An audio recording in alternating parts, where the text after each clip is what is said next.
proudly sponsored by fundraisingcup.org Ministries. So we are back with another What's Going On episode.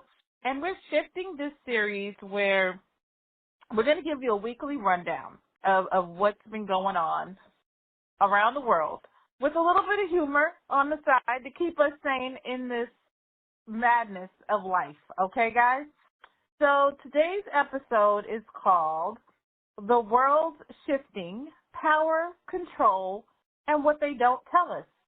And trust me, that question has never been more relevant. Between Trump's escalator adventures, Candace Owens going full detective mode, RFK Jr. versus 5G, hundreds of generals gathering in Quantico, and my random thoughts of the week. Yes, I am starting a random thoughts of the week because there's so much information, constipation going on in my mind. I figured I'd just throw it in the mix and share it with you guys. So, as you can see, this show is going to be jam-packed with information, and I'm excited to share it all with you. First up, let's talk Trump at the UN Assembly. Yes, the United Nations General Assembly leaders came together to talk peace, supposedly, development, and human rights, but also to adopt something big called the Pact for the Future. This pact includes a global digital compact and a declaration on future generations. Basically, they're trying to set global rules for digital life. Yes, AI. And how future generations get a seat at the table. Sounds good on paper, but people are already side-eyeing it, calling it one step closer to a one-world government. Or even, yes, dare I say it, the mark of the beast. Look, y'all already know Revelation says the mark of the beast involves forced allegiance and blocking you from buying and selling. Right? So now this pact is non-binding. It's more like a big promise, if you will, than a global law. But it is worth noting and watching because the same tech they're talking about could be abused down the line. Guys, you know how this rolls out. You know, someone comes with this big genius idea, and then next thing you know, corruption's at our door, and people are using it for Lord knows what. So we're going to keep an eye on that and let you know how that unravels. Then we have our dear President Trump showed up. His immigration remarks, guys, bold. His speech, people are calling it his most unhinged yet. And then the escalator incident happened because apparently even staircases can't behave when Trump is in the building. Meanwhile, in other news, Netanyahu defended Gaza's actions and got walkouts. Guys, yes, people walked out. Ireland's Michael Martin told everyone to take a long, hard look in the mirror. The summit hit hard, guys. More drama than a Bravo reunion, if you ask me. But moving on to Candace Owens and Charlie Kirk. Candace Owens says Tyler Robinson was never even on Utah Valley University's campus. So he couldn't have been the shooter then. She called the federal government out for lying blatantly. Love her or not, guys, Candace is giving one-woman CSI energy, and I love it. And this story keeps unraveling more and more every day, so I'm here for it. If anyone knows Mrs. Owens personally, please let her know that we're hiring over here at fundraisingcup.org for a chief investigator role, starting with researching child traffickers and targeted individuals. She leaves no stone unturned, and we have an impeccable salary.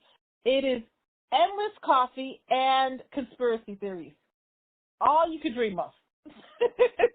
We've seen your diagrams, Miss Owens, with Kanye and Charlie, and X marks the spot, girl. You got the job. Give us a call. Speaking of investigations, the Epstein list still is MIA. Okay, shocker there. Meanwhile, trafficking and missing children cases are at an all-time high and keep popping up. Please, we encourage you all to continue sharing your stories with us. We are posting it on our social media pages, and we want you to protect your loved ones. Moving on to targeted individual news. So recently, our friend to the show, Mr. Eric Ramirez, has been gang stalked, as you all know, and targeted. And sadly, he's not alone, right? We have other guests that are going to be coming on shortly to tell their stories. And many of these targeted individuals are seemingly being pushed into poverty through setups and Lord knows what else. But they're being ignored by local law enforcement, and they're left fighting alone. So that's why we launched a recent campaign on fundraisingcup.org where we encourage you guys to please donate. They need help. You guys voted on how you'd respond if this happened to you, and 67% of you said you'd go public. 33% said you'd secretly document everything. And while a stunning percentage of people want to pray and hope for the best. I was reflecting on that. And I think the reason that is largely because humans generally try to solve their problems on their own, first and foremost. And then when we fail at it, or it just doesn't work, it's at that juncture we then turn to prayer. So I see how we didn't, choose prayer first and foremost, how that happened. But anyway, I still applaud you guys because I see nothing but real fighters up in here, not hiders, which are what the harassers, in my opinion, are. You guys stand up for what you believe in, and you're ready to fight back, and I respect and salute you all. Okay. Anyway, moving on to military news. 2 days ago, Defense Secretary Pete Hegseth called an unprecedented meeting of hundreds of generals and admirals at the Marine Corps based in Quantico. A who's who, if you will, of military brass, all in one place. No official agenda. People are asking, what's really going on behind the scenes, guys? What are we discussing? Okay, we got all the who's who of generals. Fill us in on what we're doing next. Some think it's about strategy. Others think it's about signaling. Whatever it is, a gathering that size in Quantico, guys, rare indeed. And now for religious news. Putin recently banned Satanism in schools. Kudos to you, Putin, for taking a stand. I know that there's some hostility going on, apparently, between us and Russia right now. But one thing I can say about this guy, Putin, is that when it comes to faith and religion, he is no stranger to standing up for what he believes in for his country. And I have to recognize that. I don't know if you guys do, but I think that is applaud-worthy because anyone who stands for something will not fall for anything. And no, guys, the rapture didn't happen this past week. Unfortunately, we are still here with the heathens. News in. They will be with us for a little bit more time, and so we have to bear with them. I know a lot of people were out there. I don't know what they were waiting for exactly, but, I do recognize the feeling of wanting to get away, right? So, also, back to that UN Pact for the future, for my believers out there, I want to remind you not to panic. This isn't the mark of the beast. That's what everyone is whispering. And, the Bible says that about forced worship and being blocked from buying or selling without it. We're not quite there yet, guys, but stay alert, use your discernment, and be informed because these global moves can set the stage for future systems. We all know that. And now one of my favorite segments, the travel and visa news. The U.S. just dropped a $100,000 fee for H-1B visa holders. That's not a visa. That's a down payment on a house. And here's another twist. As of August 2025, the U.S. rolled out a temporary pilot program that can require certain travelers to pay a visa bond of up to $15,000. Yes, dare I say it, $15,000 just to visit? That's not a vacation. That's a gamble, honestly. A $15,000 payment, you can either come to the U.S. or just buy a small island and call it America Light. Your choice. The program targets nationals from countries with high visa overstay rates or poor identity verification systems. Right now, including places like Gambia, Malawi, and Zambia. If you play by our rules and leave before your visa expires, you get your money back. But if you overstay, you get denied. Say goodbye to that cash, baby. Important note, this doesn't apply to visa waiver program countries, and it's not aimed at people who've already overstayed. So those of you who are still here, don't think you can just throw your cash down and stay a little bit longer. Still, it's another layer of stress for travelers. And then came the bans. Full travel restrictions on Chad, Congo, Equatorial Guinea, Eritrea, and Libya, Somalia, Sudan. Partial restrictions on Burundi, Sierra Leone, and Togo. The African Union is not amused by any of it. They basically told the U.S., we get it. You want border security, but maybe chill a little bit, please? Meanwhile, if you need travel help, you guys know who to call. Your girl Jules always here as your agent in charge, ready to book through my agency. And as, of course, I will keep you guys informed and up to date with what's going on across the world. That's my guiltless plug. Anyway, moving on to health news. RFK Jr. has been anti-5G for years. Back in 2020, he co-signed a letter to the UK saying small cell towers are harming kids and communities. And let's be real. Some targeted individuals, as you guys know, been on our show, very transparent, already feel this technology is being weaponized against them. So, RFK, go right ahead and roll out that campaign. You got fundraisingcup.org support. And now, moving to science news. So, the cosmic visitor making waves in the night sky, Comet 3I Atlas, discovered on July 1st, 2025. This is only the third confirmed interstellar object to pass through our solar system.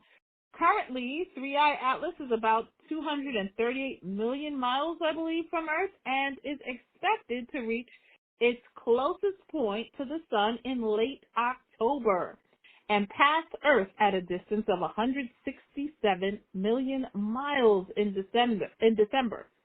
Captured in some stunning images I've seen on the Gemini North Scope in Hawaii. The best part of all of this is that it poses no threat to Earth, supposedly, which is good, because I already have enough trouble keeping my houseplants alive. While it's safe, 3I Atlas offers a rare opportunity for astronomers to study an object from another star system. So, guys, keep your eyes on the skies. This cosmic traveler is one for the history books.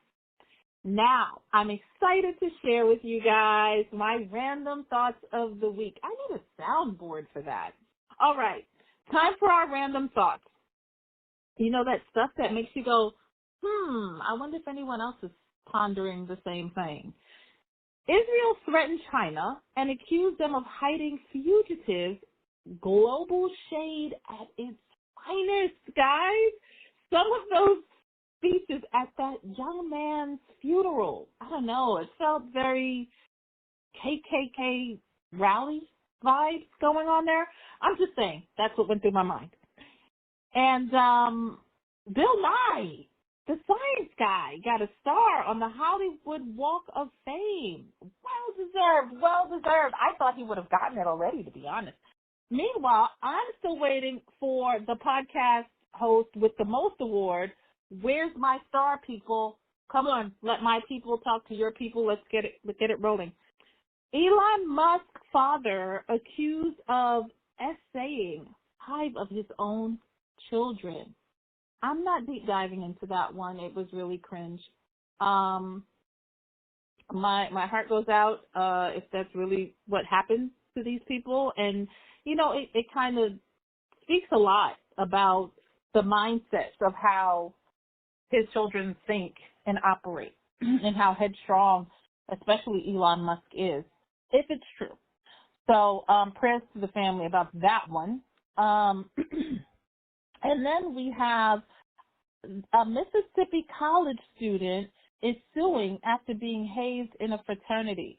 Okay, Mississippi, this is 2 for 2. You're back in the news a week later. What's going on out there? This guy, you know, he's now relearning how to walk. What the heck are you guys doing? You know, I've already warned you guys on my podcast numerous times that these sororities and Greek fraternities are gateways into something really dark, guys. I hope you guys are starting to see the picture that's being painted. It's quite a Picasso. Pay attention to these rituals. And then a whites-only town in Arkansas is failing because of the farming crisis. Residents are moving to Missouri. And I chuckle a bit because I know, you know, I got a few messages from some associates that said the nerve. They didn't even invite me just because I'm black. Listen, it's done. They're gone. They're moving. It's okay. And then someone put a statue up of Trump and Epstein holding hands in front of the Capitol, guys. You know what? Washington, you never disappoint. Okay? You never do. And then what else we got? What else was I thinking about? Oh, people really thought the rapture was happening this week. Come on, guys. Tell me you guys did not look perplexed watching people stand outside waiting for this rapture. I don't recall the chapter people waiting outside. I thought they would just randomly be selected. But I don't know. It was just this big grand party happening of people selling their things even to get out of here. I don't know. I'll leave it there, but it did catch my attention. And this one, shout out to my girl Lauryn Hill. She dropped one album and is still a legend. Clock that T, if you will. Y'all already know I'm a lifetime fan of Miss Hill, and I don't care, frankly, how late she shows up because her lyrics were and still ahead of its time. Okay? And then what else we had going on this past week? Several celebrities posted bruises claiming domestic violence, then got back with the same partners and asked for privacy. Like, how does that work? How does that work with social media? Like, you put it out there, and then we're following, and then you want us to stop following. Make it make sense. And then, of course, we spoke a little bit about this last week, but America is sending $6 billion. Yeah, $6 billion to Israel as a grant. A grant. You know, fundraisingcup.org is writing grants. Whoever's out there accepting $6 million to Israel. And this was not alone. Again, it was a grant. No explanation required to us yet. The entire country of Italy shut down in support of Gaza. Now that's major. That's major news, guys. I mean, keep your eyes over there. What's going on in Italy? And that concludes my random thoughts segment. Imagine what next week will bring. I have so many thoughts to share. I just want to do a quick poll recap. You guys voted. You spoke. We listened. From the last episode, Mississippi lynching segment hit the hardest, guys. 44%. Charlie Kirk death silencing came close at 39%. Oh, and let's not forget that pageant drama. 60% of y'all thought it was racism. Plain and simple. Very surprising. I thought we spelled that out in that podcast. I don't know if anyone was listening, but so be it if that's what you thought. Most of you said you go public first if you were targeted like Eric Ramirez. Wow. You know what? Kudos to my listeners out there. I think you guys are bold, socially aware, and quite frankly, allergic to nonsense. I love it. And that concludes this week's What's Going On. Guys, thank you for tuning in. I need you guys to subscribe. I need you guys to share this with your people. Stay aware. And remember, it's not paranoia if they're really out there to get you, right? Love you guys. Talk to you soon. See you next time on Can We Talk with You? Bye.